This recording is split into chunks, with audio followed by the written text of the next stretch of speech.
Liquid solution chapter हमारा चल रहा था। उसमें हमने बेसिकली रॉल्स लॉ अच्छे से पढ़ लिया था। रॉल्स लॉ में दो केस पढ़ा था, volatile non volatile solid solvent का मिक्सचर और दोनों वोलाटाइल का मिक्सचर। तो वो सारा कुछ हो गया। अब हम देखने जा रहे हैं कि कैसे सॉल्यूशन में रॉल्स लॉ एप्लीकेबल होता है और कैसे सॉल्यूशन में रॉल्स लॉ एप्लीकेबल नहीं होता है। तो बच्चों, जिस सॉल्यूशन में रॉल्स लॉ हमारा एप्लीकेबल होता है वैसे सॉल्यूशन को हम बोलते हैं आइडियल सॉल्यूशन। ठीक है, याद हो गया अच्छे से। वैसा सॉल्यूशन जिसमें रॉल्स लॉ एप्लीकेबल है वो आइडियल सॉल्यूशन होगा, और वैसा सॉल्यूशन जिसमें रॉल्स लॉ एप्लीकेबल नहीं है उसे हम बोलते हैं नॉन आइडियल सॉल्यूशन। ठीक है, तो हेडिंग दो आइडियल सॉल्यूशन, और पहले समझो अच्छे से। आइडियल सॉल्यूशन हेडिंग दो, फिर समझो अच्छे से। सपोज करो कि ए नाम का कोई कंपाउंड है, सपोज करो कोई लिक्विड है ए नाम का, और दूसरा लिक्विड जो है वो बी है। तो ए में ए का बहुत सारा मॉलिक्यूल होगा जो एक दूसरे के साथ कांटेक्ट में होगा, एक दूसरे को किसी पार्टिकुलर फोर्स के द्वारा जकड़ के रखा होगा। उसी प्रकार से बी में भी होगा, है ना, सारा का सारा मॉलिक्यूल होगा, एक साथ होगा, और वो भी एक दूसरे को पकड़ कर रखा होगा। हमने क्या किया कि इन दोनों को मिक्स कर दिया। जब तुम इन दोनों को मिक्स करोगे तो ए और बी का जो मॉलिक्यूल है वो आपस में मिक्स हो गया, तो अब नया बॉन्ड का फॉर्मेशन होगा ए और बी के बीच में। तो देखो बच्चों, यहाँ पे तीन तरह का केस अराइज होता है। ए और बी के बीच में जो नया वाला बॉन्ड बनेगा, जो नया मॉलिक्यूलर इंटरेक्शन होगा, या तो वो जो ए का मॉलिक्यूलर इंटरेक्शन था और बी का था उसके सिमिलर होगा, या तो उसके सिमिलर होगा, पहला केस। दूसरा, या तो उससे स्ट्रांग होगा, और तीसरा, या तो उससे वीक होगा। हम बोलना ये चाह रहे हैं कि यहाँ पे ए और ए के बीच में जो बॉन्ड है और बी के बीच में जो बॉन्ड है ना, जो बॉन्ड स्ट्रेंथ है, बॉन्ड का जो मजबूती है, अगर उसकी तुलना में ज्यादा स्ट्रांग बॉन्ड बन गया। ऐसा कब होता है? सपोज करो यहाँ पे पॉजिटिव चार्ज जो है वो सेंटर्ड, बिल्कुल सेंटर्ड है, और नेगेटिव चार्ज सेंटर्ड नहीं है, और इस वाले में नेगेटिव चार्ज सेंटर्ड है लेकिन पॉजिटिव चार्ज सेंटर्ड नहीं है। तो जैसे तुम मिक्स करोगे दोनों को, इसका जो पॉजिटिव चार्ज सेंटर्ड था और इसका जो नेगेटिव चार्ज सेंटर्ड था, दोनों के बीच में इलेक्ट्रोस्टैटिक फोर्स ऑफ अट्रैक्शन आ जाएगा। जैसे इलेक्ट्रोस्टैटिक फोर्स ऑफ अट्रैक्शन आएगा, दोनों मॉलिक्यूल एक दूसरे को अपनी ओर जोर से खींचेगा। जब जोर से खींचेगा तो पहले की तुलना में बढ़िया बॉन्ड बना। यहाँ पे अगर पहले की तुलना में बढ़िया बॉन्ड बना तो मॉलिक्यूल करीब आएगा। अगर मॉलिक्यूल करीब आएगा, दोनों के बीच का डिस्टेंस घटेगा, तो ओवरऑल वॉल्यूम जितना होना चाहिए उससे थोड़ा सा कम हो जाएगा। और क्या हम कमेंट इस पे कर सकते हैं? अगर मान लो एक दूसरे को अगर ये जोर से पकड़ा है, पहले की तुलना में जोर से पकड़ा है, तो फिर ये मॉलिक्यूल अब जल्दी वेपोराइज होने वाला नहीं है। एक दूसरे को पकड़ के रखा है, जल्दी वेपोराइज नहीं होगा, तो इसका बॉइलिंग पॉइंट बढ़ जाएगा। कहने का मतलब कि ज्यादा टेम्परेचर देना पड़ेगा इसको बॉयल करने के लिए, चाहे वेपोराइज करने के लिए। दूसरा, अगर जोर से पकड़ा है तो जल्दी वेपोराइज अगर नहीं कर रहा तो ऊपर में मॉलिक्यूल कम जाएगा, और अगर ऊपर मॉलिक्यूल कम जाएगा तो इसका वेपर प्रेशर भी घट जाएगा। ठीक है, तो कहने का मतलब कि ए और बी दो कंपाउंड को मिक्स करने से जो नया बनता है, मिक्स करने के बाद जो नया सॉल्यूशन बनता है, ठीक है, उसका जो प्रॉपर्टी है वो इस बात पे डिपेंड करता है कि नया इंटरेक्शन ए और बी के बीच का कैसा है। तो हम क्या बताएं, तीन तरह का केस होगा। अगर ए और बी के सिमिलर इंटरेक्शन आता है तो जितना दूर पहले था उतना ही दूर अभी भी होगा। अगर ये मान लो 100 ml है और ये मान लो 150 ml है, और दोनों के बीच में वैसा ही बॉन्ड बना जैसा बॉन्ड पहले था ए और बी के बीच में। कहने का मतलब दोनों सिमिलर मॉलिक्यूल है। सपोज करो ये बेंजीन है नॉन पोलर, और ये टॉलिन है, ये भी नॉन पोलर होता है। दोनों को मिक्स भी कर दोगे तो बेंजीन के चारों तरफ टॉलिन आ जाएगा, टॉलिन के चारों तरफ बेंजीन आ जाएगा। फिर भी ना ही यहाँ पे मजबूत बॉन्ड बन रहा है, ना ही यहाँ पे कमजोर बॉन्ड बन रहा है। जैसा बॉन्ड बेंजीन के बीच में बनता है वैसा ही ऑलमोस्ट बॉन्ड हमारा बनेगा बेंजीन और टॉलिन के बीच में। जैसा बॉन्ड टॉलिन के बीच में बन रहा था वैसा ही यहां भी बेंजीन और टॉलिन के बीच में बन रहा है। कहने का मतलब ये 100 ml है, ये 150 ml है, तो मॉलिक्यूल ना ही दूर गया ना ही करीब आया, और ये जो वॉल्यूम होगा पूरे 250 ml होगा। एक केस ये हो गया। दूसरा केस, अगर ए और बी के बीच में रिपल्सन आ गया तो एक दूसरे को जोर से धक्का देगा। अगर धक्का देगा तो वॉल्यूम इसका बढ़ जाएगा, यानी 250 से 255, 260 ऐसे हो सकता है। अगर ए और बी के बीच में फोर्स ऑफ अट्रैक्शन आया तो मॉलिक्यूल एक दूसरे के करीब आएगा। अगर करीब आएगा तो ओवरऑल वॉल्यूम 250 से कम जाएगा, घट जाएगा थोड़ा सा, वॉल्यूम हमारा 240, 230 इस तरीके से हो जाएगा। तो ये तीन केस अराइज करता है, या तो सिमिलर बॉन्ड बनेगा, या तो मजबूत बॉन्ड बनेगा, या तो कमजोर बॉन्ड बनेगा। और इसी के बेसिस पे हम लोग डिफाइन करते हैं आइडियल चाहे नॉन आइडियल को। तो बच्चों, जब सिमिलर बॉन्ड बनता है, सिमिलर, तो हम बोलते हैं कि ये जो हमारा सॉल्यूशन है ये रॉल्स लॉ को फॉलो करेगा। कहने का मतलब ये आइडियल सॉल्यूशन होगा। ठीक है, तो आइडियल सॉल्यूशन का डेफिनेशन लिख देते हैं जो कि अभी बताए थे। सॉल्यूशंस which follow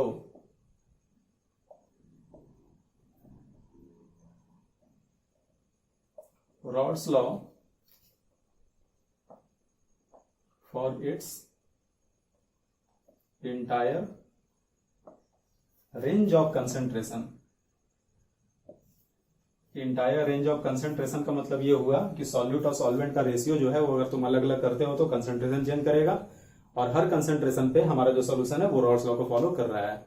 तो वैसे सोल्यूशन को हम बोलेंगे कि एक आइडियल सोल्यूशन है। Solutions which follow Raoult's law for its entire range of concentration, then these types of solutions are called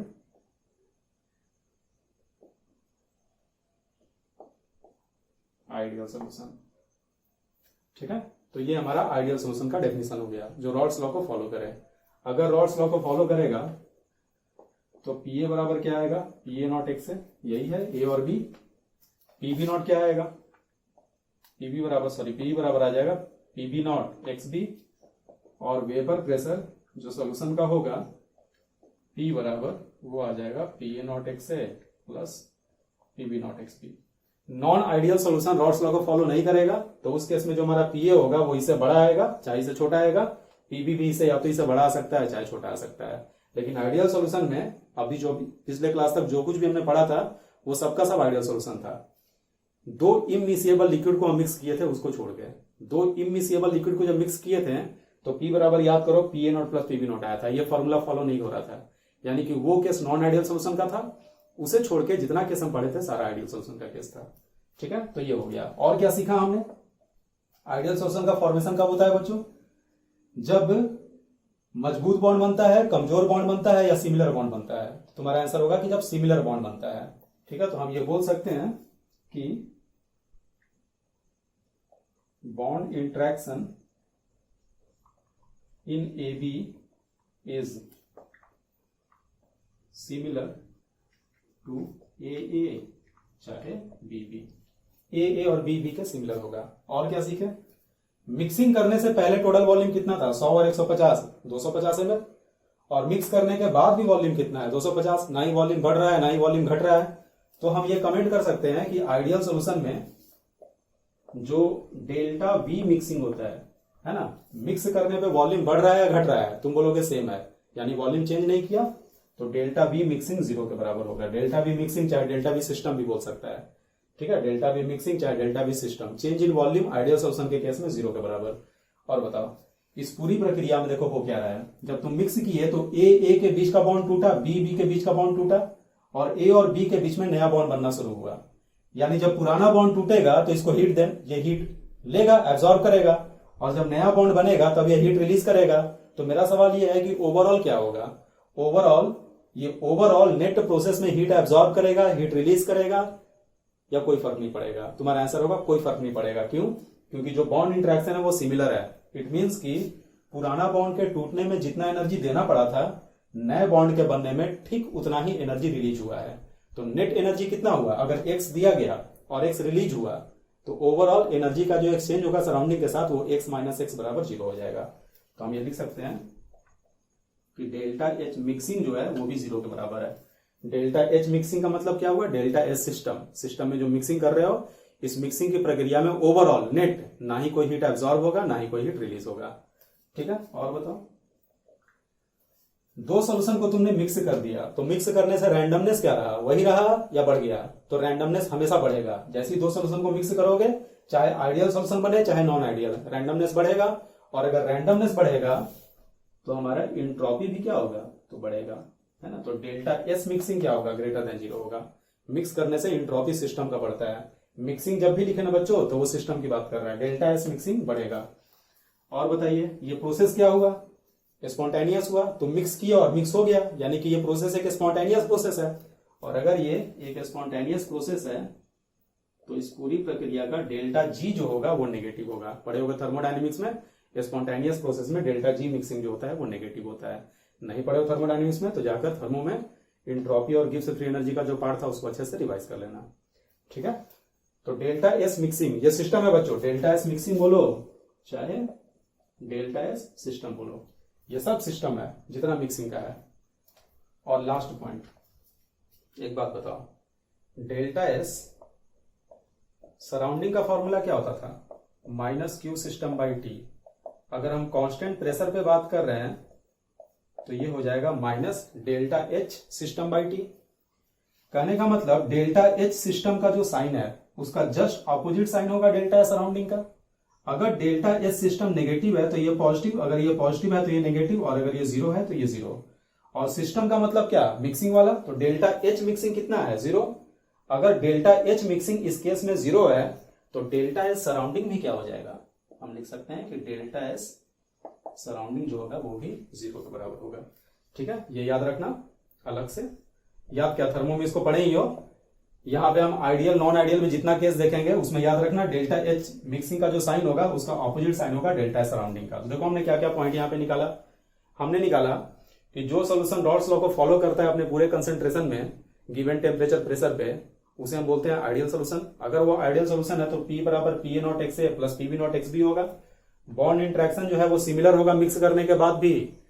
जिस सॉल्यूट और सॉल्वेंट को मिक्स किए हो, जिन दो कंपाउंड को मिक्स किए हो, उसमें जो बॉन्ड इंट्रैक्शन था सेम बॉन्ड इंट्रैक्शन मिक्स होकर जो सोल्यूशन आया उसमें भी होगा। और क्या क्या सीखे, क्योंकि बॉन्ड इंट्रैक्शन सेम है तो वॉल्यूम बढ़ेगा या घटेगा, तो तुम बोलोगे कोई चेंज नहीं, तो डेल्टा बी मिक्सिंग जीरो। देखो याद करने का तरीका जैसे से बोल रहे हैं याद करना, डेल्टा बी मिक्सिंग जीरो, क्योंकि सेम बॉन्ड इंट्रैक्शन हो रहा है यानी डेल्टा एच मिक्सिंग भी जीरो होगा, क्योंकि सिमिलर नेचर का बॉन्ड बन रहा है तो ना ही हीट रिलीज होगा ना ही हीट एब्सॉर्ब होगा, तो डेल्टा एच मिक्सिंग भी जीरो होगा। क्योंकि डेल्टा एच मिक्सिंग जीरो है, क्योंकि डेल्टा एच मिक्सिंग जीरो है, डेल्टा एच सराउंडिंग जो है वो भी जीरो होगा, क्योंकि डेल्टा एच सराउंडिंग और डेल्टा एच मिक्सिंग का साइन उल्टा था।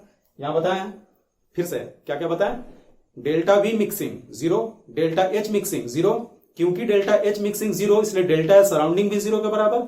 ये तीन हो गया, बचा दो, है ना। और ये जो बचा दो ये सब में सेम ही रहेगा हमेशा, चाहे आइडियल हो चाहे नॉन आइडियल हो। कौन कौन सा, एक मिक्स करने का एंट्रोपी चेंज सिस्टम का, टोटल नहीं सिस्टम का, डेल्टा एस मिक्सिंग। तो डेल्टा एस मिक्सिंग क्या है, मिक्स करने पे एंट्रोपी बढ़ता है, तो डेल्टा एस मिक्सिंग पॉजिटिव होगा और डेल्टा जी मिक्सिंग जो है वो नेगेटिव होगा। और जितना मिक्सिंग वर्ड हम लिखे हैं सबको तुम चाहो तो सिस्टम भी लिख सकते हो।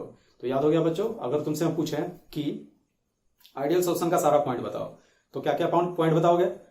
सबसे पहले रॉल्स लॉ को पूरी तरीके से फॉलो करता है। दूसरा, वेपर प्रेशर सोल्यूशन का जो होगा P A not X A plus P B not X B होगा।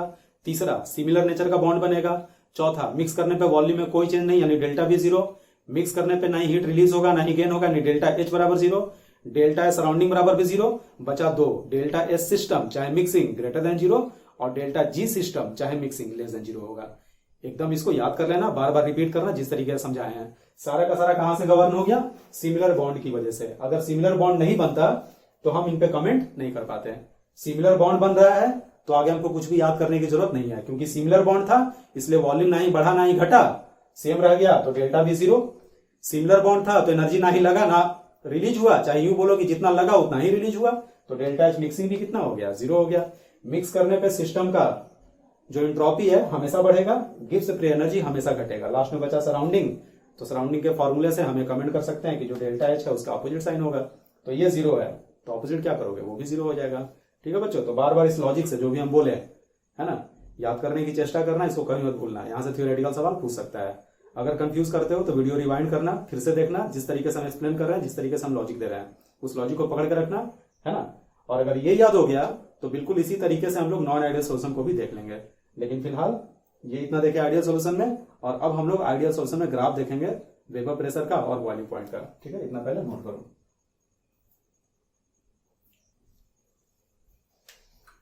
आगे बढ़ते हैं बच्चों। देखो ग्राफ हमने पहले भी देखा था वेपर प्रेशर का, वही सेम ग्राफ हम लोग सीधे बना देंगे यहाँ पे। Vapour pressure of solution, vapour pressure of solution. अगर एक्सिस हमारा 0 से 1 है और यहाँ पे ए हमारे सोल्यूशन में नहीं है तो एक्स से हो जाएगा 0, एक्स से अगर 0 होगा तो एक्स भी 1 होगा। अगर नीचे सोल्यूशन में ए नहीं है तो ऊपर वेपर में भी ए नहीं होगा, यानी वाई ए बराबर भी 0 होगा, वाई बी बराबर 1 होगा, है ना। वेपर में केवल बी होगा। यहाँ पे क्या आएगा, धीरे धीरे ए का मात्रा बढ़ता गया, बढ़ते बढ़ते बढ़ते बढ़ते यहाँ पे प्योर ए हो गया, बी अब यहाँ पे नहीं है, तो हमारा एक्स से 1 हो जाएगा, एक्स बी 0 हो जाएगा, जो नहीं है उसका मोल फ्रैक्शन 0। एक्स से हो गया लिक्विड में ए का मोल फ्रैक्शन, और अगर लिक्विड में ए का मोल फ्रैक्शन 1 है तो ऊपर वेपर में भी ए का मोल फ्रैक्शन 1 ही होगा, क्योंकि वेपर में बी मौजूद नहीं होगा। ग्राफ क्या आया था, तो ग्राफ कुछ ऐसा आया था, ऑलरेडी हम लोग देख चुके हैं। यहां पे केवल बी है, तो ये हो गया पीवी नॉट, ये हो गया पीए नॉट। ऑलरेडी हमने माना था, एजम्पशन लिया था, अगर ए का वेपर प्रेशर कम होता तो ये नीचे हो जाता, बी ऊपर हो जाता। हमने एजम्पशन लिया है कि A is more volatile than B. तो ये तो यही पुराना ग्राफ हो गया है ना। इस ग्राफ में और क्या आया था, जब प्रेशर हाई है तो लिक्विड फेज में था, प्रेशर जब लो है तो गैसेस फेज में, और इन दोनों लाइन के बीच में लिक्विड गैस दोनों मौजूद था। तो ये ग्राफ हमने ऑलरेडी देख लिया है। अब हम देखने जा रहे हैं इसी ग्राफ के बेसिस पे बॉइलिंग पॉइंट का ग्राफ। तो बॉइलिंग पॉइंट को हमको थ्योरेटिकली नहीं पढ़ना फिलहाल, यहाँ पे हमें डायरेक्ट उसका ग्राफ खींचना है। तो हम लोग इसी के नीचे ग्राफ खींचना है बॉइलिंग पॉइंट का, एक्सिस को सेम रखते हुए, ठीक है, ताकि हमारा एक्स एक्सिस जो है वो सेम रहे। वाई एक्सिस पे अब हमने बॉइलिंग पॉइंट ले लिया, फिर से यहां पे 0 से 1 है, यहां पे x ए बराबर 0 है, y ए बराबर 1 है, सॉरी एक्स बी बराबर, एक्स ए हमारा 0 है और एक्स बी 1 है, y ए 0 है और y भी 1 है ना। अगर नहीं दिख रहा है तो सुन लेना, एक्स ए बराबर 0, एक्स बी बराबर 1, y ए बराबर 0, y बी बराबर 1। सेम यही चीज जो यहां लिखे हैं वही यहां पे लिखा हुआ है, ठीक है। उसी प्रकार से यहां पे क्या होगा, तो इस वाले पॉइंट पे एक्स ए बराबर 1, ए अब आ गया, बी नहीं है, और अगर बी नहीं है तो हम लिखेंगे एक्स बी बराबर 0 और वाई ए बराबर 1 और वाई बी बराबर 0, ठीक है।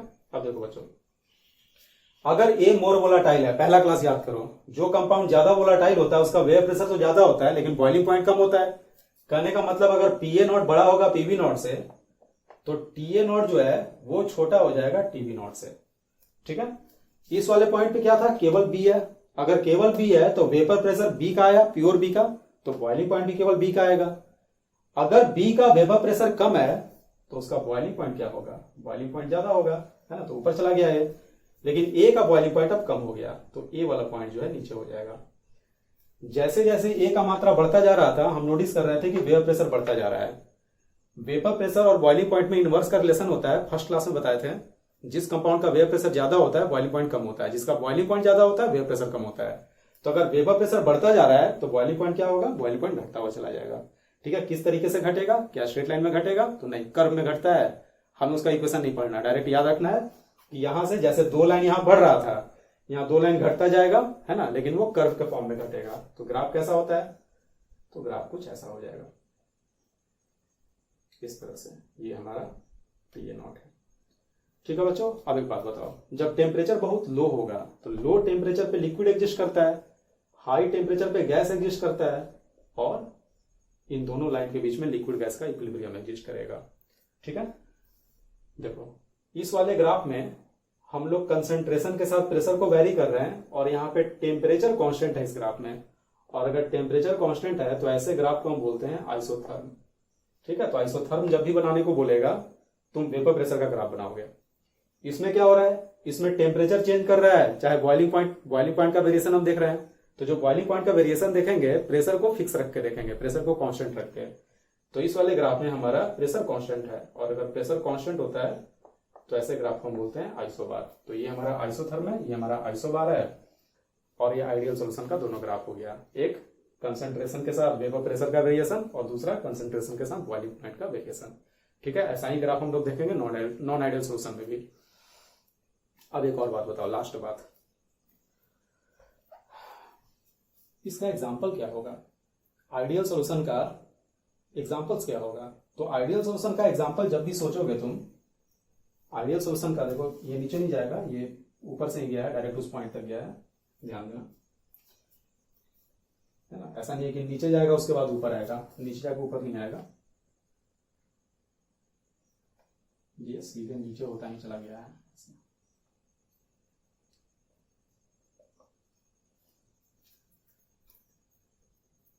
तो बोल रहे थे कि आइडियल सॉल्यूशन का जो एग्जाम्पल है कैसे पहचानोगे। तो आइडियल सॉल्यूशन का सबसे खास बात क्या था कि सिमिलर बॉन्ड बनता है। तो सिमिलर बॉन्ड कैसे मॉलिक्यूल के बीच में बनेगा, अब पानी में अगर तुम बेंजीन ऐड कर दोगे तो जैसा बॉन्ड पानी के मॉलिक्यूल्स के बीच में था हाइड्रोजन बॉन्ड, वैसा पानी बेंजीन के साथ तो नहीं बनाएगा, तो ये सिमिलर बॉन्ड नहीं हुआ। सिमिलर बॉन्ड बनाने के लिए ये जरूरी है कि मॉलिक्यूल हमारा सिमिलर हो। तो अगर तुमसे पूछे कि आइडियल सॉल्यूशन का एग्जांपल क्या क्या होगा, इसके बाद लिखना ये वाला चीज, बेंजीन प्लस टॉलिन हो जाएगा। क्यों? क्योंकि बेंजीन जो होता है, ये हमारा बेंजीन हो गया और ये हमारा टॉलिन हो गया, तो ये भी नॉन पोलर, ये भी नॉन पोलर, सिमिलर मॉलिक्यूल भी है। तो अगर तुम बेंजीन बेंजीन बेंजीन बेंजीन के मिक्सचर में टॉलिन को मिक्स कर देते हो तो भी बेंजीन वही बॉन्ड बनाएगा टॉलिन के साथ भी जो पहले बेंजीन के साथ बना रहा था। तो सिमिलर बॉन्ड बना, सिमिलर बॉन्ड बना तो बेंजीन टॉलिन का मिक्सचर जो होता है वो आइडियल होता है। यही रीजन है कि जो तुम न्यूमेरिकल कर रहे थे उसमें बहुत सारा न्यूमेरिकल आ रहा था बेंजीन टॉलिन के मिक्सचर का। ठीक है, और एग्जाम्पल बताओ क्या हो सकता है। तो normal hexane plus normal heptane, normal hexane, ठीक है, 1 2 3 4 5 6, और नॉर्मल हेप्टेन, इसमें 7 आ गया। सिमिलर मॉलिक्यूल है, बस इसमें एक कार्बन ज्यादा है तो सिमिलर बॉन्ड ही बनेगा, दोनों का दोनों नॉन पोलर है। तो ये भी एक आइडियल सॉल्यूशन का फॉर्मेशन दे रहा है। ठीक है, इसी तरह का और भी ले सकते हो, ethyl bromide plus ethyl iodide. ठीक है, चाहे क्लोरोबेंजीन प्लस ब्रोमोबेंजीन एटसेट्रा। तुम नोटिस करोगे बच्चों कि सारा का सारा, देखो इथाइल ब्रोमाइड इथाइल आयोडाइड, ये क्या चीज है, तो C2H5Br और C2H5I, इथाइल ब्रोमाइड हो गया, इथाइल आयोडाइड हो गया। तो देखो इथाइल वाला पार्ट तो कॉमन है, ब्रोमीन जो है वो भी हैलोजन फैमिली का है, आयोडीन जो है वो भी हैलोजन फैमिली का है। तो मोर और लेस दोनों का दोनों सिमिलर बॉन्ड बनाएगा। ब्रोमीन ब्रोमीन के साथ जिस नेचर का बॉन्ड बनाएगा वही आयोडीन आयोडीन के साथ ही बनाएगा। तो सिमिलर मॉलिक्यूल हो गया, तो यहाँ पे सिमिलर बॉन्ड डेवलप होगा, सिमिलर बॉन्ड डेवलप होगा तो आइडियल सॉल्यूशन का फॉर्मेशन देगा। बिल्कुल उसी तरीके से क्लोरोबेंजीन ब्रोमोबेंजीन भी हो गया, है ना, ये हो गया क्लोरोबेंजीन, ये हो गया ब्रोमोबेंजीन। देख साफ स्पष्ट हमको दिख रहा है, बिल्कुल सिमिलर मॉलिक्यूल है, हैलोजन लगा है, यहाँ भी हैलोजन फैमिली का दूसरा मेंबर लगा है। ठीक है बच्चों, तो एक बार फिर से इसको रिवाइज करा देते हैं। आइडियल सॉल्यूशन कैसा सॉल्यूशन होगा, मिक्स करने पे सिमिलर नेचर का बॉन्ड बने, रॉल्स लॉ को फॉलो करे, यानी P बराबर PA0XA प्लस PB0XB। ठीक है, मिक्स होने पे वॉल्यूम ना बढ़े ना घटे, यानी डेल्टा बी मिक्सिंग जीरो, ना हीट ओवरऑल ना हीट रिलीज हो ना एब्सॉर्ब हो, यानी डेल्टा H मिक्सिंग बराबर भी जीरो। अगर डेल्टा H मिक्सिंग जीरो तो किसका साइन इसके अपोजिट होता है, तो डेल्टा सराउंडिंग का, तो डेल्टा सराउंडिंग भी जीरो हो जाएगा क्योंकि डेल्टा H मिक्सिंग जो है वो जीरो है। बचा दो डेल्टा S मिक्सिंग और डेल्टा G मिक्सिंग, चाहे डेल्टा S सिस्टम चाहे डेल्टा G सिस्टम, इन दोनों पे कमेंट करने को बोलेगा। तो जब भी मिक्सिंग होगा एंट्रोपी बढ़ेगा, गिब्स फ्री एनर्जी घटेगा, यानी डेल्टा S मिक्सिंग पॉजिटिव और डेल्टा G मिक्सिंग जो होगा वो नेगेटिव होगा। ठीक है, तो ये कंप्लीट हो गया। ग्राफ भी देख लिया, वेव प्रेशर अगर बढ़ रहा है तो बॉइलिंग पॉइंट हमारा घटता चला जाएगा। क्या एजम्पशन लिया गया है, ए जो है वो मोर वोलेटाइल है बी से। एक ग्राफ आइसोथर्म है, आइसोथर्म में वेव प्रेशर का वेरिएशन देख रहे हैं, और आइसोबार में हम बॉइलिंग पॉइंट का वेरिएशन देख रहे हैं। और फाइनली हम एग्जांपल देख लिए, तो एग्जांपल में क्या क्या देखें, सिमिलर तरह का मॉलिक्यूल रहे, जैसे benzene टॉलिन, hexane heptane, ethyl bromide तो इथाइल आयोडाइड, क्लोरोबेंजीन तो ब्रोमोबेंजीन। तो नोट कर लो इसको, फिर बढ़ते हैं आगे।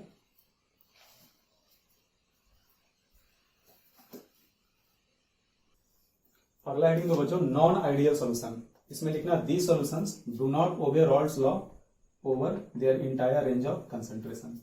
ये रॉल्स लॉ को ओबे नहीं करता है। ठीक है, क्यों नहीं ओबे करता है, क्योंकि मिक्स करने पे जो AB बनेगा उसमें जो फोर्स ऑफ अट्रैक्शन होगा मॉलिक्यूल के बीच में वो डिफर कर जाता है AA के बीच के फोर्स ऑफ अट्रैक्शन चाहे BB के फोर्स ऑफ अट्रैक्शन से। तो हम लोग लिख सकते हैं इन non-ideal solution, in non-ideal solution force of attraction between AB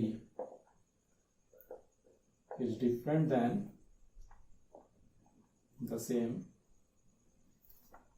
in AA और BB। ठीक है, और अगर फोर्स ऑफ अट्रैक्शन डिफर कर जाएगा यानी कि ज्यादा होगा फोर्स ऑफ अट्रैक्शन चाहे कम होगा। अगर फोर्स ऑफ अट्रैक्शन ज्यादा होगा तो देखो बोल कर एक बार पूरा हम समझा देते हैं। अगर फोर्स ऑफ अट्रैक्शन ज्यादा होगा, ध्यान से समझना, अगर फोर्स ऑफ अट्रैक्शन ज्यादा होगा तो मॉलिक्यूल करीब आ जाएगा। अगर मॉलिक्यूल करीब आएगा तो डेल्टा बी मिक्सिंग जो होगा, है ना, वॉल्यूम घट जाएगा। वॉल्यूम घट गया तो डेल्टा बी मिक्सिंग नेगेटिव हो गया। ठीक है, इतना आ गया समझ में। दूसरा, अगर फोर्स ऑफ अट्रैक्शन ज्यादा है तो मॉलिक्यूल एक दूसरे को जोर से पकड़ के रखेगा। अगर जोर से पकड़ेगा, मजबूत बॉन्ड बनेगा तो हीट ज्यादा रिलीज होगा, जितना लगा था उससे ज्यादा रिलीज होगा, यानी डेल्टा एच मिक्सिंग क्या होगा, तो डेल्टा एच मिक्सिंग नेगेटिव होगा क्योंकि हीट रिलीज हो रहा है, एक्सोथर्मिक प्रोसेस हो गया। ठीक है, यहां तक समझ में आया। अगर डेल्टा एच मिक्सिंग नेगेटिव है तो डेल्टा सराउंडिंग का साइन इसका उल्टा होता है, यानी डेल्टा सराउंडिंग पॉजिटिव हो जाएगा। यहां तक हो गया। बचा दो, एक डेल्टा एस मिक्सिंग सिस्टम का और डेल्टा जी मिक्सिंग। तो हम क्या बताए थे, मिक्स करने पे एंट्रोपी हमेशा बढ़ेगा। दो सॉल्यूशन को मिक्स करोगे, चाहे दो कंपाउंड को मिक्स करोगे, दो लिक्विड को मिक्स करोगे, एंट्रोपी हमेशा बढ़ेगा अगर टेम्परेचर प्रेशर में कोई तुम चेंज नहीं ला रहे हो तो। ठीक है, टेम्परेचर प्रेशर चेंज कर दोगे तो बात कोई और होगी। यहाँ पे अगर सिंपली मिक्स कर रहे हैं तो हम सेम टेम्परेचर प्रेशर पे मिक्स कर रहे हैं, तो अगर मिक्स करोगे तो एंट्रोपी बढ़ेगा, तो डेल्टा एस मिक्सिंग पॉजिटिव होगा, डेल्टा जी मिक्सिंग नेगेटिव होगा। अब बचा रॉल्स लॉ। तो देखो हम बोले क्या थे कि फोर्स ऑफ अट्रैक्शन ज्यादा है, मॉलिक्यूल जोर से पकड़े हुए हैं, तो अगर जोर से पकड़ेगा तो उसको जल्दी वेपोराइज होने नहीं देगा, और अगर जल्दी वेपोराइज वो नहीं होगा तो मॉलिक्यूल ऊपर कम जाएगा, और अगर ऊपर कम जाएगा तो उसका प्रेशर भी कमेगा, यानी कि इसमें वेपर प्रेशर जो होता है वो घट जाता है। और वेपर प्रेशर जब घटता है तो ऐसे सॉल्यूशन के बारे में हम ये बोलते हैं कि ऐसा सॉल्यूशन रॉल्स लॉ से नेगेटिव डेविएशन शो कर रहा है। ठीक है, कैसा डेविएशन शो कर रहा है, नेगेटिव डेविएशन। ठीक है, तो हम सारा पॉइंट बोल दिए मजबूत बॉन्ड का, लेकिन बीच में इतना सारा चीज बोले हैं कि बीच में तुम लोग भूल गए होगे, चाहे कंफ्यूज किए होगे, चाहे जो तुम्हारा चेन ऑफ थॉट्स है वो टूट गया होगा। फिर से हम बोलते हैं, अगर मजबूत बॉन्ड बनेगा, देखो किस तरीके से हम सोच रहे हैं, अगर मजबूत बॉन्ड बना तो मॉलिक्यूल करीब आया, अगर मॉलिक्यूल करीब आया तो वॉल्यूम घट गया, तो डेल्टा बी मिक्सिंग नेगेटिव होगा। अगर मॉलिक्यूल के बीच में मजबूत बॉन्ड बना तो हीट ज्यादा रिलीज होगा, तो डेल्टा एच मिक्सिंग नेगेटिव होगा, हीट रिलीज होगा तो नेगेटिव होता है साइन। अगर डेल्टा एच मिक्सिंग नेगेटिव है तो डेल्टा सराउंडिंग उसका उल्टा यानी पॉजिटिव होगा। बचा दो, delta S mixing, delta G mixing, तो डेल्टा एस मिक्सिंग हमेशा पॉजिटिव, डेल्टा जी मिक्सिंग हमेशा नेगेटिव। इतना हो गया। सबसे लास्ट में रॉल्स लॉ।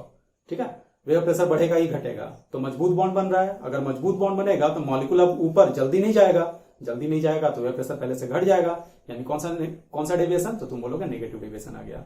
ठीक है बच्चों, बिल्कुल उसी प्रकार से अगर फोर्स ऑफ अट्रैक्शन वीक है तो उसको भी हम डिस्कस कर सकते हैं, है ना। तो बस एक पॉइंट लिख लो कि यहां पे अगर बॉन्ड डिफर कर रहा है तो डेल्टा वी मिक्सिंग जो होगा नॉट इक्वल टू 0, और डेल्टा एच मिक्सिंग भी जो होगा वो नॉट इक्वल टू 0।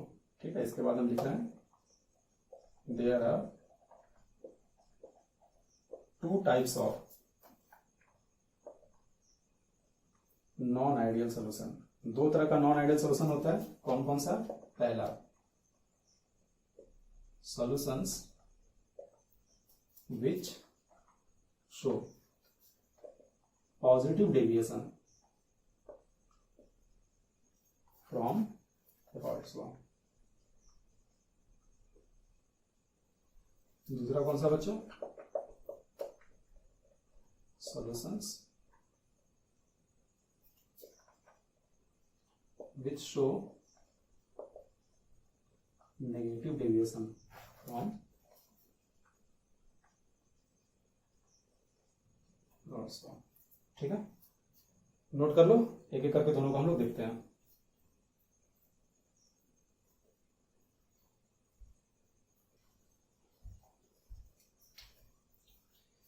एक काम करो, कॉपी में दो पार्ट कर लेना, positive deviation from Rawls law left side में, राइट साइड में negative deviation from Rawls law, और एक एक करके तुम लोग ही कराते जाओ, तुम लोगों को आ गया है अब ये चीज। ठीक है, पहला पॉइंट तो पॉजिटिव डेविएशन। तो पॉजिटिव डेविएशन का क्या मतलब हुआ, हमारा जो वेपर प्रेशर है रॉल्स लॉ के द्वारा जो वेपर प्रेशर आ रहा था उसकी तुलना में ज्यादा आएगा, तो हम लोग ये कमेंट करेंगे कि इस केस में पीए बड़ा हो जाएगा पीए नॉट एक्सए से, पीबी बड़ा हो जाएगा पीबी नॉट एक्सबी से, और वेपर प्रेशर पी जो था, पी बराबर क्या होता था, पीए प्लस पीबी, और इन दोनों को अगर ऐड करोगे तो पीए प्लस पीबी बड़ा हो जाएगा PA naught XA plus PB naught XB से। तो हम ये कमेंट कर सकते हैं कि पी जो है वो बड़ा हो जाएगा पीए नॉट एक्सए से प्लस पीबी नॉट एक्सबी से। वेपर प्रेशर रॉल्स लॉ के द्वारा जितना आना चाहिए उससे ज्यादा आ रहा है। ठीक है, अब ऐसा कब होगा बच्चों, तो वेपर प्रेशर ज्यादा कब आएगा, जब मॉलिक्यूल ऊपर में ज्यादा जाएगा, और ज्यादा कब जाएगा, जब मजबूत बॉन्ड हो या वीक बॉन्ड हो। तो तुम बोलोगे जब वीक बॉन्ड हो, तो हम लोग सबसे इंपॉर्टेंट पॉइंट दूसरा जो कि डिसाइड करता है कि कौन सा डेविएशन आएगा वो हम यहां लिखने जा रहे हैं। दोनों तरीके से कर सकते हैं, अगर बॉन्ड दिया रहता तो हम पहला पॉइंट निकाल लेते हैं, पहला पॉइंट दिया है तो भी दूसरा निकल जाएगा। हम नोटिस कर रहे हैं कि वेव प्रेशर जितना होना चाहिए उससे ज्यादा आ रहा है, इसका मतलब ये हुआ कि बॉन्ड वीक है, आसानी से ऊपर गया है, यानी बॉन्ड वीक है। और अगर बॉन्ड वीक है तो हम क्या लिखेंगे, force of attraction in A B is weaker than as in A और बी। ए और बी में जो फोर्स ऑफ अट्रैक्शन है उससे ओवरऑल ए और बी का जो फोर्स ऑफ अट्रैक्शन होगा वो कमजोर होगा, वीक होगा। अगर कमजोर होगा तो मॉलिक्यूल क्या होगा, नजदीक आएगा या दूर चला जाएगा, तो तुम बोलोगे दूर चला जाएगा। तो अगर मॉलिक्यूल हमारा दूर चला गया तो हम लोग ये कमेंट कर सकते हैं, मॉलिक्यूल दूर चला गया तो वॉल्यूम बढ़ जाएगा। अगर वॉल्यूम बढ़ जाएगा तो डेल्टा वी मिक्सिंग यहाँ पे 0 से बड़ा हो जाएगा।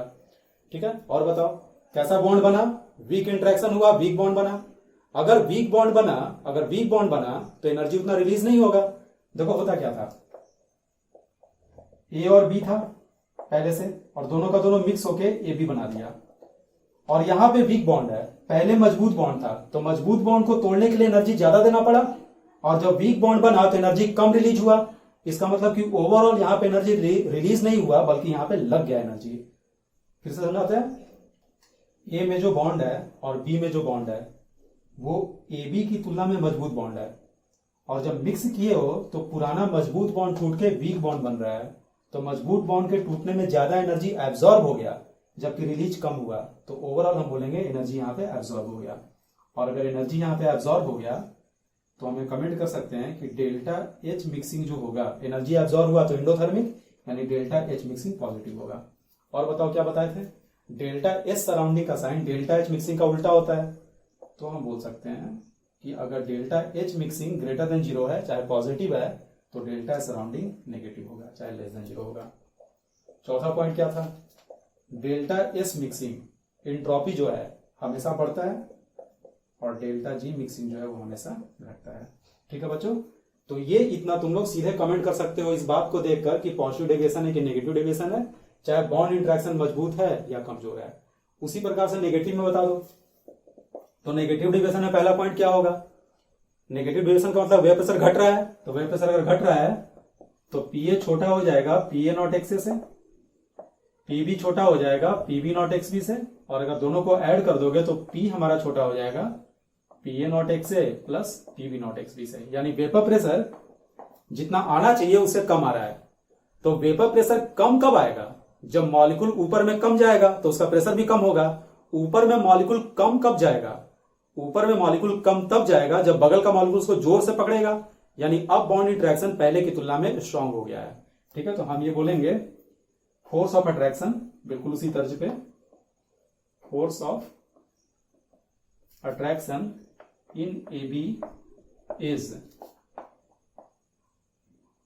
Stronger than as in A और बी बी। ए और बी की तुलना में फोर्स ऑफ अट्रैक्शन जो है वो ज्यादा हो गया है, मजबूत हो गया है। अगर फोर्स ऑफ अट्रैक्शन ज्यादा हो गया है तो मॉलिक्यूल करीब आएगा, मॉलिक्यूल करीब आएगा तो ओवरऑल वॉल्यूम घट जाएगा, और अगर वॉल्यूम घट जाएगा तो डेल्टा वी मिक्सिंग जो होगा लेस देन 0 होगा। यहाँ पे देखो डेल्टा वी मिक्सिंग जो था वो ग्रेटर देन 0 था। ठीक है, ऐसे तो सब कुछ उल्टा होगा इन दोनों को छोड़कर, लेकिन हम लोग लॉजिक से लेकर आ रहे हैं।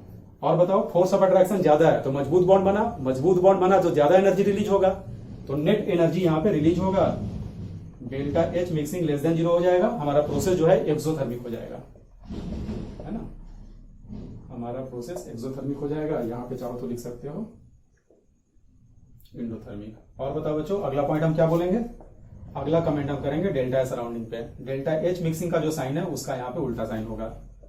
और चौथा पॉइंट डेल्टा एस मिक्सिंग, ये हमेशा पॉजिटिव होता है, और डेल्टा जी मिक्सिंग हमेशा नेगेटिव होता है। ठीक है, ये इतना नोट कर लो। उसके बाद ग्राफ वाला पॉइंट हम देखते हैं।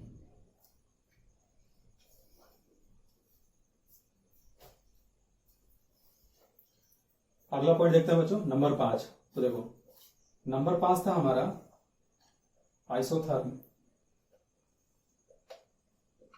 आइसोथर्म का मतलब कि वेपर प्रेशर का हम चेंज देखेंगे, टेम्परेचर कांस्टेंट होगा। ठीक है, मेजरमेंट हमारा सारा वही है, एक्स ए बराबर 0, एक्स पी बराबर 1, वाई ए बराबर 0, वाई बी बराबर 1। यहाँ पे एक्स ए 1 हो जाएगा और एक्स पी 0 हो जाएगा, वाई हमारा 1 हो जाएगा, वाई भी 0 हो जाएगा। ठीक है, और इसी के साथ साथ छठा पॉइंट भी देख लेते हैं। छठा पॉइंट में क्या आएगा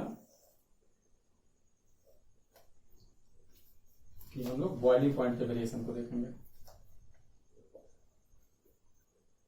यहां भी मेजरमेंट वही हो जाएगा 0 से लेकर 1 तक, यही सेम चीज यहां भी है मान लो।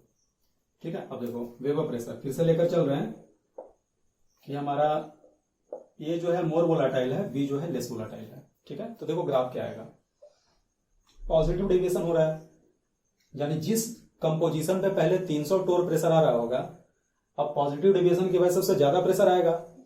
तो हर कंपोजिशन जो लिक्विड का है चाहे वेपर का है, 2 लाइन होता था, एक लिक्विड का एक वेपर का, तो लिक्विड का लाइन और वेपर का लाइन हर कंपोजिशन के करेस्पॉन्डिंग अब ज्यादा प्रेशर देगा, तो दोनों का दोनों ग्राफ हमारा ऊपर की ओर भागेगा। ठीक है, तो अगर हम मान लो ऊपर वाला लाइन खींचते हैं, ऊपर किसका लाइन था, लिक्विड का लाइन था वेपर प्रेशर वाले में, तो वो लाइन अगर खींचते हैं तो ग्राफ पहले ऊपर जाएगा और फिर एक मैक्सिमा अटेंड करके वापस यहां पे नीचे आएगा। ठीक है, पहले क्या था, पहले इस तरह से था, पहले से स्ट्रेट लाइन था, तो ये ऊपर भाग गया।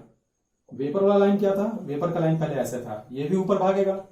तो हम लोगों को नॉन आइडियल सॉल्यूशन का मैथमेटिकल डेरिवेशन नहीं पढ़ना है, लेकिन अगर हम हायर स्टडी करेंगे तो हम ये पाते हैं कि लिक्विड का लाइन भी ऊपर जाता है, वेपर का लाइन भी ऊपर जाता है, और दोनों का मैक्सिमा जिस पॉइंट पे आता है वो पॉइंट हो जाता है कॉमन।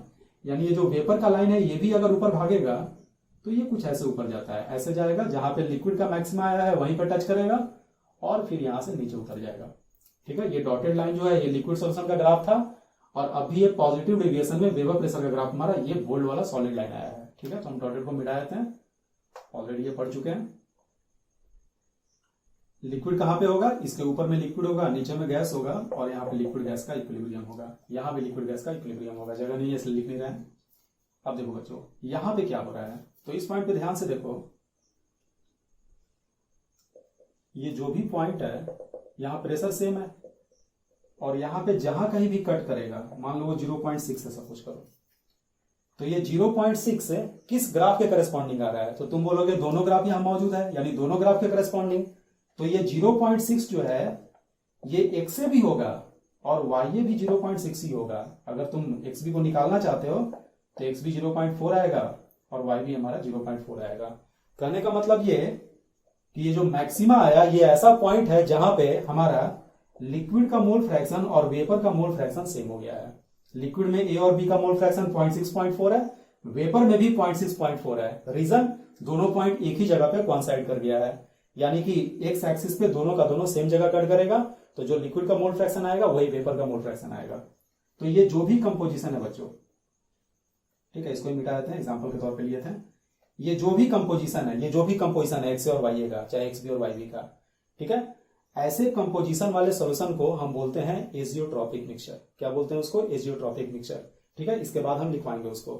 एजियोट्रॉपिक मिक्सचर किसको बोलते हैं, तो एजियोट्रॉपिक मिक्सचर वैसा मिक्सचर होता है जिसमें लिक्विड का कंपोजिशन और वेपर का कंपोजिशन इक्विलिब्रियम पे सेम हो जाता है। ठीक है, ऐसे मिक्सचर को तुम फ्रैक्शनल डिस्टिलेशन, जो कि हम 2 क्लास पहले पढ़े थे, उससे सेपरेट करना नामुमकिन हो जाता है, इम्पॉसिबल हो जाता है। रीजन, अगर लिक्विड का मोल फ्रैक्शन जो भी है 0.6.4, तो तुम उसको ऊपर भेजे वेपर को, तो वेपर में 0.6.4 आया। अगर तुम उसका डिस्टिलेशन कराओगे तो फिर से जो लिक्विड बनेगा वो 0.6.4 ही बनेगा।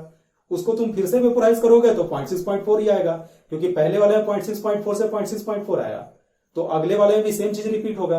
कहने का मतलब एजियोट्रॉपिक मिक्सचर वाले कंपोजिशन को चाहे तुम कितनी बार फ्रैक्शनल डिस्टिलेशन करा दो, रेशियो हमेशा सेम आएगा लिक्विड में ए और बी का, चाहे वेपर में ए और बी का। तो ऐसे मिक्सचर को तुम सेपरेट नहीं कर सकते। फ्रैक्शनल डिस्टिलेशन में हम वैसे ही मिक्सचर को सेपरेट करते हैं, है ना, जिसमें लिक्विड का कंपोजिशन, वेपर का कंपोजिशन थोड़ा थोड़ा चेंज होता जाए, तो चेंज होते होते होते होते एक बढ़ता जाता है, दूसरा घटता जाता है, तो हम सेपरेट कर लेते हैं। ठीक है, तो क्या बताएं हम, जिस पॉइंट पे मैक्सिमा आ रहा है उस पॉइंट के कंपोजिशन, जो करेस्पॉन्डिंग कंपोजिशन होगा, उस कंपोजिशन वाले मिक्सचर को हम बोलते हैं एजियोट्रॉपिक मिक्सचर। एजियोट्रॉपिक मिक्सचर को सेपरेट करना इम्पॉसिबल है फ्रैक्शनल डिस्टिलेशन के द्वारा। किसी दूसरे प्रोसेस से तुम कर सकते हो, लेकिन फ्रैक्शनल डिस्टिलेशन से सेपरेट करना इम्पॉसिबल है। ठीक है, ये ग्राफ आ गया समझ में। अब यहां आ जाओ बॉइलिंग पॉइंट वाला। नीचे जगह कम है तो हम छोटा ग्राफ बना रहे हैं। पीबी नॉट, ये बॉइलिंग पॉइंट है, अगर पीबी नॉट कम है तो टीबी नॉट ज्यादा होगा, तो टीबी नॉट को हम यहां ऊपर बना रहे हैं। टीए नॉट कहां आएगा, टीए नॉट नीचे आ जाएगा। जिस पॉइंट पे मैक्सिमा आ रहा है बच्चों, जिस पॉइंट पे मैक्सिमा आ रहा है वेव प्रेशर बढ़ रहा है तो बॉइलिंग पॉइंट घटेगा, जहां मैक्सिमा आया वहीं पे बॉइलिंग पॉइंट का मिनिमा आएगा, और उसके बाद ये वेव प्रेशर घट रहा है तो फिर ये बढ़ेगा और इस पॉइंट पे जाके है ना खत्म हो जाएगा। इसको ऊपर कर देते हैं, सपोज करो यहाँ पे टी ए नॉट, तो क्या बोले, पहले बॉइलिंग पॉइंट घटेगा फिर बॉइलिंग पॉइंट बढ़ेगा, ठीक है, दोनों लाइन का, है ना, कुछ ऐसा ग्राफ आ जाएगा। यहाँ पे इस वाले पॉइंट पे क्या सीन है, एक्स ए बराबर वाई ए और एक्स बी बराबर वाई बी। अगर नहीं दिख रहा तो यहाँ ऊपर में भी लिख देते हैं, सेम चीज आएगा, एक्स ए बराबर वाई ए और एक्स बी बराबर वाई बी, ठीक है। और देखो हाई टेम्परेचर पे गैस, लो टेम्परेचर पे लिक्विड और मिडिल में लिक्विड गैस का इक्विलिब्रियम, ठीक है। इस पॉइंट को क्या बोले, एजियोट्रॉपिक मिक्सचर बोले, है ना। इसको यहां पे हम लिख देते हैं, ये जो भी इसके करेस्पॉन्डिंग जो कंपोजिशन है वो हमें देगा एजियोट्रॉपिक मिक्सचर। और कैसा है एजियोट्रॉपिक मिक्सचर, दो तरह का एजियोट्रॉपिक मिक्सचर होता है, एक मैक्सिमम बॉइलिंग, एक मिनिमम बॉइलिंग। जब बॉइलिंग पॉइंट घट जाए तो उसे हम मिनिमम बॉइलिंग बोलते हैं, जब बॉइलिंग पॉइंट बढ़ जाए तो उसे हम मैक्सिमम बॉइलिंग बोलते हैं। तो देखो यहाँ बॉइलिंग पॉइंट घट रहा है, ठीक है, तो ये कैसा एजियोट्रॉपिक मिक्सचर हुआ, ये मिनिमम बॉइलिंग का एजियोट्रॉपिक मिक्सचर हुआ, ठीक है। तुम लोग यहां भी एरो लगा के लिख देना, यहाँ जगह कम है तो हम नहीं लिख रहे हैं, तुम लोग यहां भी एरो लगा के इसको लिख देना, चाहे यहीं से एरो लगा के यहां मिला देना ऐसे, ठीक है। ये जो भी कंपोजिशन है कंपोजिशन से रिलेटेड है, तो फिर हम यहां क्यों मार्क कर रहे हैं, क्योंकि इसी पॉइंट के करेस्पॉन्डिंग ये कंपोजिशन है, ठीक है बच्चों। बिल्कुल इसी प्रकार से नेगेटिव डिविजन में अगर हम जाएं तो हमारा ग्राफ ऊपर जाने के बजाय नीचे भागेगा, तो ग्राफ क्या आएगा,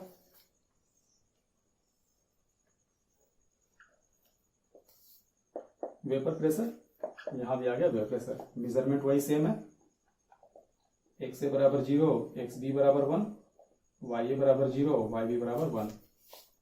ये हो जाएगा एक्स ए बराबर 1, एक्स बी बराबर 0, वाई ए बराबर 1, वाई बी बराबर 0, ठीक है। पॉइंट नंबर 5 हुआ है, और पॉइंट नंबर 6 बॉइलिंग पॉइंट का इसी के नीचे, एक्स एक्सिस सेम है, वाई एक्सिस बस बॉइलिंग पॉइंट आ गया है, ठीक है। पी ए नॉट यहाँ हो, सॉरी पी बी नॉट यहाँ पे हो गया और पी ए नॉट यहाँ पे हो गया, ठीक है। नेगेटिव डेविएशन, तो यहाँ पे वेव प्रेशर घटेगा, है ना, तो यहाँ पे होगा क्या, जो पहले ग्राफ आ रहा था इस तरह से उससे नीचे जाएगा, तो यहाँ मैक्सिमा नहीं बल्कि एक मिनिमा अटेंड करेगा। ग्राफ हमारा कुछ ऐसे हो जाएगा, ऊपर में अभी भी लिक्विड, नीचे में गैस, मिडिल में लिक्विड गैस का इक्विलिब्रियम, इसके करेस्पॉन्डिंग एक्स ए बराबर वाई ए और एक्स बी बराबर वाई बी। तो यहाँ ये कंपोजिशन अब हमें एजियोट्रॉपिक मिक्सचर देगा। बॉइलिंग पॉइंट में अगर बात करोगे तो बी का बॉइलिंग पॉइंट ज्यादा और ए का बॉइलिंग पॉइंट कम, क्योंकि वेव प्रेशर घट रहा है तो बॉइलिंग पॉइंट पहले बढ़ेगा, बढ़कर इस पॉइंट पे मैक्सिमा आएगा। ये जो हमारा पॉइंट है, अगर मान लो यहाँ पे टी बी नॉट है तो पहले यहां मैक्सिमा आएगा, फिर यहां से बॉइलिंग पॉइंट घटता जाएगा, है ना, कुछ ऐसा ग्राफ आएगा, ठीक है। यहां भी एक्स ए बराबर वाई ए, एक्स बी बराबर वाई बी, यही सेम चीज लिख रहे हैं यहाँ भी, और यहाँ मेजरमेंट वही है, सेम इसी चीज को कॉपी मार लेना नीचे भी, एक्स एक्सिस पे जो भी लिखा है उसको यहाँ नीचे कॉपी मार लेना।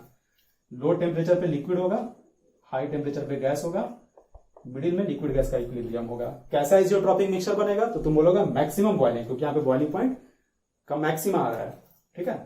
इस पूरे कंपोजिशन में यही वो कंपोजिशन है जिसका बॉइलिंग पॉइंट मैक्सिमम होगा। यही रीजन है कि हम इस एजियोट्रॉपिक मिक्सचर को मैक्सिमम बॉइलिंग एजियोट्रॉपिक मिक्सचर बोलते हैं। तो एरो लगाकर यहां लिख दो, मैक्सिमम बॉइलिंग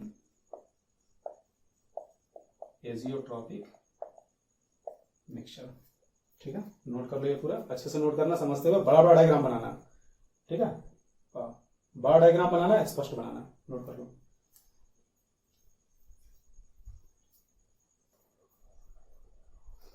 तो सारा मेन पॉइंट हो गया बच्चों, 6 पॉइंट हो गया था हमारा। नंबर 7 एग्जांपल्स लिखते हैं। तो देखो पार्शियल डेविएशन क्या था, पार्शियल डेविएशन में वेव प्रेशर बढ़ गया था और बॉन्ड इंटरेक्शन कमजोर था, तो हर दो मॉलिक्यूल जिसको मिलाने पे, है ना, बॉन्ड अच्छा नहीं बने। तो बॉन्ड अच्छा कब नहीं बनेगा, जब भी तुम किसी पोलर में नॉन पोलर को मिला दोगे तो बॉन्ड अच्छा बनने वाला नहीं है, ठीक है। कुछ पॉइंट याद रखना, पोलर में नॉन पोलर को मिलाओगे, पोलर पोलर के साथ बॉन्ड बनाता है, अच्छा बनाए चाहे खराब बनाए, लेकिन पोलर पोलर के साथ ही बनाएगा। पोलर नॉन पोलर के साथ कभी अच्छा बॉन्ड बनाने वाला नहीं है, ठीक है, पहली बात। दूसरी बात, पानी में तुम जब भी अल्कोहल ऐड करोगे तो पानी का हाइड्रोजन बॉन्डिंग बहुत ही बढ़िया होता है। अल्कोहल ऐड करोगे तो उसका एक्सटेंट ऑफ हाइड्रोजन बॉन्डिंग घट जाता है, ठीक है, तो हम इसके एग्जाम्पल में लिख रहे हैं वाटर प्लस C2H5OH, चाहे इसी को लैंग्वेज में क्या लिख सकते हैं, इथाइल अल्कोहल। ठीक है, तो ये एक वाटर का हाइड्रोजन बॉन्डिंग में जाके भसड़ करता है, उतना अच्छा नहीं बनाता है, तो कमजोर बॉन्ड बनेगा तो पॉजिटिव डेविएशन आएगा। और क्या होगा, अगर इथेनॉल हो रहा है तो मिथेनॉल भी होगा, है ना, मिथेनॉल चाहे methyl alcohol, methanol methyl alcohol सब सेम है, ऑर्गेनिक में पढ़ोगे, CH3OH की बात कर रहे हैं। ठीक है बच्चों, और बताओ वाटर क्या है हमारा, पोलर है, तो इसमें अगर CCl4 कार्बन टेट्राक्लोराइड ऐड करते हो जो कि नॉन पोलर है, तो जहां जहां CCl4 रहेगा आसपास के पानी से बॉन्ड ही नहीं बनाएगा, तो वीक इंटरेक्शन हुआ तो मॉलिक्यूल आसानी से वेपोराइज होगा, पॉजिटिव डेविएशन आएगा। साथ साथ वाटर को अगर तुम क्लोरोफॉर्म में ऐड करते हो तो भी उतना बढ़िया इंटरेक्शन नहीं होता है, क्लोरोफॉर्म का फॉर्मूला CaCl3 होता है। ठीक है, और देखो CCl4 है ना, क्या है, नॉन पोलर, अगर तुम इसको किसी भी पोलर में ऐड कर दो, वाटर में तो ऐड करो ही, साथ साथ अगर तुम इथाइल अल्कोहल में भी ऐड कर देते हो, चाहे फॉर्मूला लिख देते हैं C2H5OH, तो भी हमारे पास है ना वीकर इंटरेक्शन आएगा, क्योंकि एक हमारा पोलर हो गया, दूसरा नॉन पोलर हो गया। तो ऐसे ही तुम कॉमन सेंस से सबको तुम बता सकते हो। और बताओ बेंजीन क्या होता है, बेंजीन होता है नॉन पोलर, इसको किसी पोलर में डाल दो, मिथाइल अल्कोहल ले लो, CH3OH ले लो, मिथाइल अल्कोहल, तो ये भी हमारा पॉजिटिव डेविएशन दे देगा। ठीक है, वेव प्रेशर बढ़ जाएगा, बॉइलिंग पॉइंट घट जाएगा। और बताओ, और चाहो तो टॉलिन ले लो, ठीक है, टॉलिन में एसिडिक एसिड को ऐड कर दो, एसिडिक एसिड, तो ये भी हमारा पॉजिटिव डेविएशन दे देगा। और बताओ बच्चों, और एग्जांपल लिख लो, चाहो तो एसीटोन में इथेनॉल को ऐड कर सकते हो। ठीक है, यहाँ पे एसीटोन भी पोलर है, इथेनॉल भी पोलर है, लेकिन दोनों के बीच में बढ़िया इंटरेक्शन नहीं हो पाता है।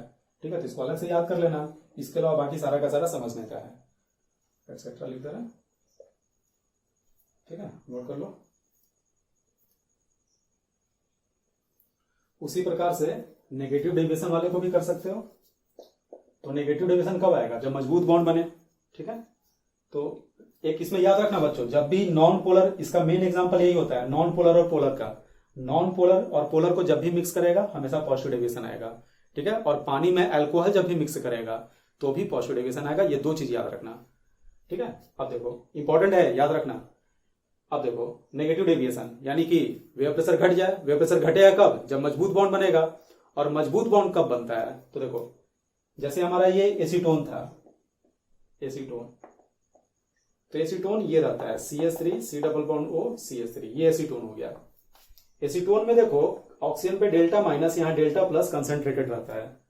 अगर तुम इसमें क्लोरोफॉर्म को मिक्स कर दो CaCl3 को, तो क्लोरीन पे delta minus delta minus delta minus, electronegativity ज्यादा है तो इलेक्ट्रॉन खींचेगा, तो हाइड्रोजन पे बहुत अच्छा डेल्टा प्लस आ जाएगा। तो इसमें होता क्या है कि ये डेल्टा प्लस और ये डेल्टा माइनस आपस में इलेक्ट्रोस्टैटिक बॉन्ड बना लेगा।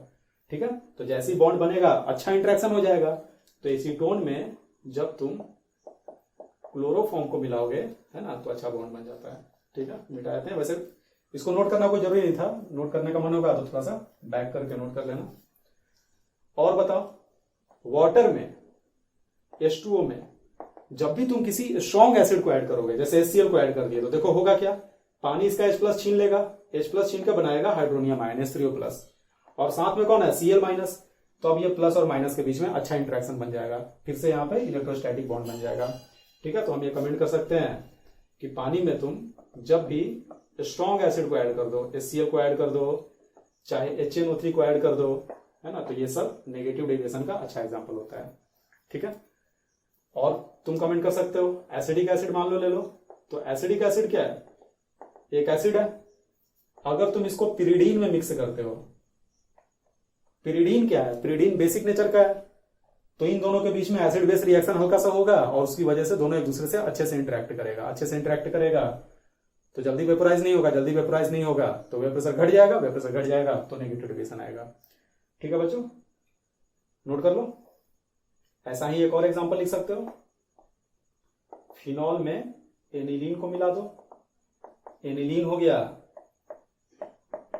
ये कंपाउंड NH2 जो कि बेसिक नेचर होता है, और फिनॉल जो हो गया OH, इसके पास एसिडिक नेचर आता है। ठीक है, सब ऑर्गेनिक केमिस्ट्री में पढ़ोगे, ये एसिडिक नेचर का, ये बेसिक नेचर का, तुरंत एक दूसरे से, है ना, बढ़िया इंटरेक्शन करेगा, बॉन्ड बनना शुरू कर देगा। ठीक है, एक लास्ट एग्जांपल लिख लो, इसको भी रट जाना। क्लोरोफॉर्म में तुम चाहो तो किसी ईस्टर को भी मिला सकते हो, मान लो मिथाइल एसीटेट को हम मिला दिए, तो भी बिल्कुल जिस रीजन से एसीटोन बनाया था बॉन्ड, उसी रीजन से मिथाइल एसीटेट भी बना लेगा, क्योंकि एसीटेट में भी एक carbonyl group C double bond हो रहता है। ठीक है, तो ये सारी बातें भले ही अभी क्लियर ना हो रही हो, लेकिन जब ऑर्गेनिक केमिस्ट्री पढ़ोगे तो तुमको आइडिया लग जाएगा मिथाइल एसीटेट किसको बोलते हैं, एसीटोन किसको बोलते हैं। ठीक है, तो इसमें क्या याद रखोगे, हमेशा याद रखना एसिड और बेस को अगर मिक्स करोगे तो हमेशा मजबूत बॉन्ड बनेगा, नेगेटिव डेविएशन। पानी में जब भी स्ट्रॉन्ग एसिड ऐड करोगे तो भी मजबूत बॉन्ड बनेगा, नेगेटिव डेविएशन। और ये इंपॉर्टेंट एग्जांपल है एसीटोन और क्लोरोफॉर्म वाला। ठीक है, तो पहचानना सिखा दिए। मजबूत बॉन्ड कब बनता है, पानी में स्ट्रॉन्ग एसिड और बेस, चाहे acetone plus chloroform. Weaker interaction कब होता है, जब पानी में अल्कोहल को ले लो, है ना, इथाइल अल्कोहल मिथाइल अल्कोहल, चाहे नॉन पोलर कंपाउंड में पोलर को ले लो, जैसे बेंजीन में पानी को मिला लो, चाहे बेंजीन में अल्कोहल को ले लो, चाहे टॉलिन में अल्कोहल को ले लो, चाहे पानी में CCl4 ले लो। CCl4 नॉन पोलर होता है, पानी हमारा पोलर होता है। ठीक है, और इतना लॉजिक अगर नहीं समझ में आ रहा है तो सीधे रट जाना, है ना, ऑब्जेक्टिव सवाल में आ गया तो तुम्हारा सीधे 4 नंबर आ जाएगा, नोट कर लो पूरा।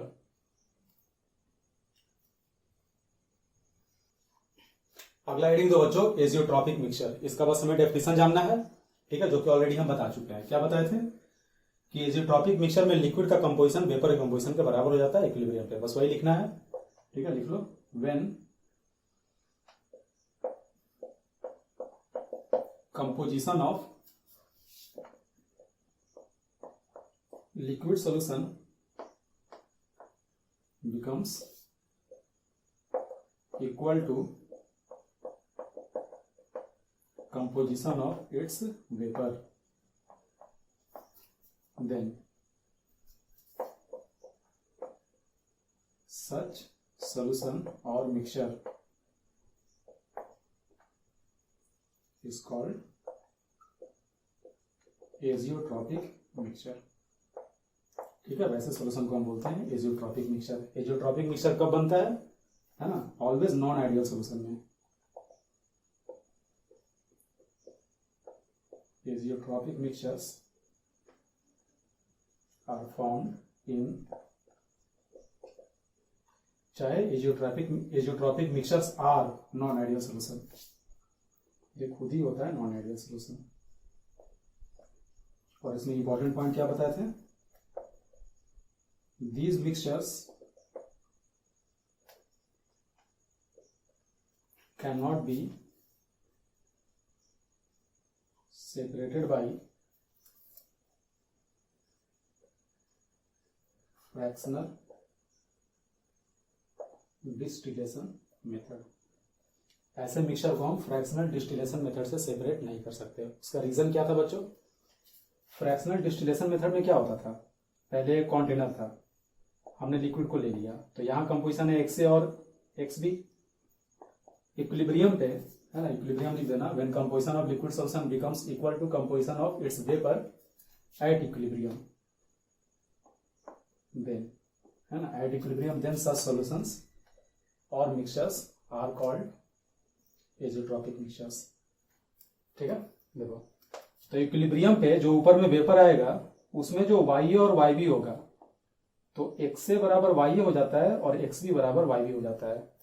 अगर तुम मान लो इसको कंडेंस भी कराते हो, फ्रैक्शनल डिस्टिलेशन में कंडेंस कराते थे, कंडेंस कराओगे बच्चों तो यही ना कंडेंस होगा, और ये कंडेंस होकर यहाँ नीचे आएगा, तो यही YA YB अगर यहाँ आया तो यहाँ भी कंपोजिशन तो XA और XB ही रहेगा, यही सेम, क्योंकि हमारा XA YA के बराबर है, XB YB के बराबर है, और YA YB कंडेंस होकर यहाँ आया तो सेम कंपोजिशन XA XB, तो ये भी अगर वेपोराइज होगा तो यहाँ भी कंपोजिशन तो YA और YB ही रहेगा। तो तुम इस प्रक्रिया को कितनी बार भी कराओ, इन दोनों का रेशियो चेंज ही नहीं होगा, 60% 40% 60% 40% ही रहेगा अगर शुरू में वो था तो, और अगर कभी चेंज ही नहीं करेगा तो फ्रैक्शनल डिस्टिलेशन से कभी सेपरेट नहीं होगा। दूसरे मेथड से सेपरेट हो सकता है, लेकिन एजियोट्रॉपिक मिक्सचर को तुम फ्रैक्शनल डिस्टिलेशन से सेपरेट नहीं कर सकते। ठीक है, नोट कर लो पूरा। तो बच्चों आज का क्लास थ्योरेटिकल क्लास रहा, बहुत इंपॉर्टेंट क्लास है, थ्योरेटिकल सवाल इससे पूछता है, बार बार इस क्लास को रिवाइज करना, रोज रोज इसको कम से कम अगले 1 वीक तक जरूर रिवाइज करना, ताकि सारा कुछ पे तुमको कमांड रहे।